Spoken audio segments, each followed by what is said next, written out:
په ټول هیواد کې له غصب شوو ځمکو څخه د غاصبینو لاسونه لنډیږي او غصب شوې ځمکې دولت ته تسلیمیږي. پر 1556 جریبه ځمکه باندې د ځمکو له غصب څخه د مخنیوي کمیسیون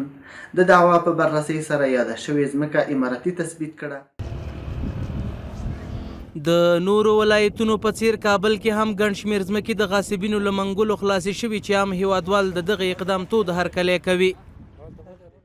دونه خو موږ ډېر خوشحاله دا ډېر نیک کار دی. دا خو ډېرې مځکې دلته شخصي وي که مثال د دولتي وي د زورواکو د خلکو غصب کړي که نه دا خو به د ټول ملت او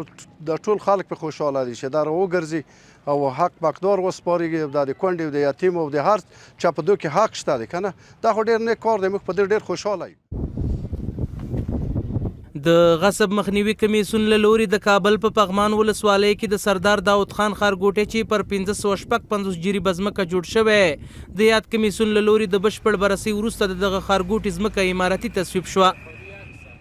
د امارتي غصب شوو ځمکو قضیو ته د رسیدګۍ اختصاصي محکمې د پغمان ولسوالۍ په قرابل کلي کې چې د سردار محمد داود خان ښارګوټي په نامه یادېږي پر 1556 جریبه ځمکه باندې د ځمکو له غصب څخه د مخنیوي کمیسیون د دعوا په بررسۍ سره یاده شوې ځمکه امارتي تثبیت کړه او د ځمکو له غصب څخه د مخنیوي او د غصب شوو ځمکو د استرداد کمیسیون ته یې وسپارله.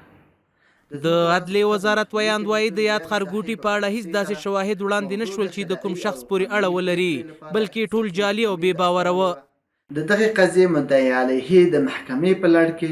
داسې سندونه او مدارک وړاندې نشو کړلی چې ثابته کړي دا ځمکه د افرادو شخصي ملکیت دی ځکه چې په وړاندې شوو ځینو سندونو کې جعل او تزویر ترسره شوی و. د دې پر وړاندې سندونه املاکي دفترونه او د ځمکې د تصفیې سندونه د یادې ځمکې امارتیتوب په ډاګه کوي. په ورته مهال سیاسي شنونکو د غصب پر وړاندې د اسلامي امارت اقدام وستایه او ترڅنګ یې وغوښتل چې له هر یو غصب کوونکي سره د جدي حساب وشي.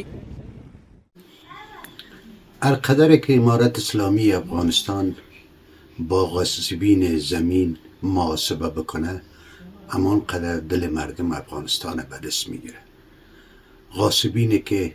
در طول بیش از 40 سال زمین های دولتی خانه های مردم غصب نموده بودند امارت اسلامی افغانستان دین و وظیفه‌اش است که با اونا محاسبه بکنه. د بیت المال ځکه له غصب نه خلاصول ډېر ښه اقدام ده دا د ملت خواسته هم ده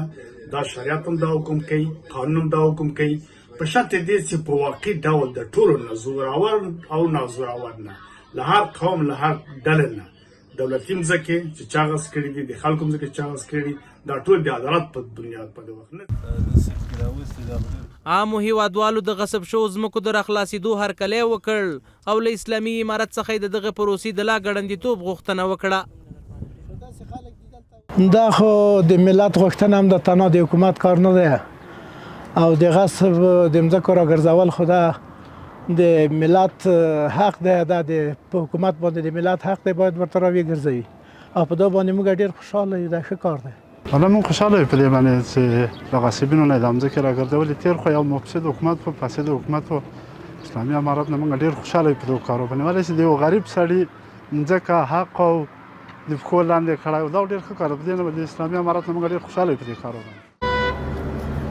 له کومه وخته چې اسلامي امارت واک ته رسېدلی د هیواد په ټولو ولایتونو کې ګڼ شمېر ځمکې د غاصبینو له منګولو راخلاصې شوي دي.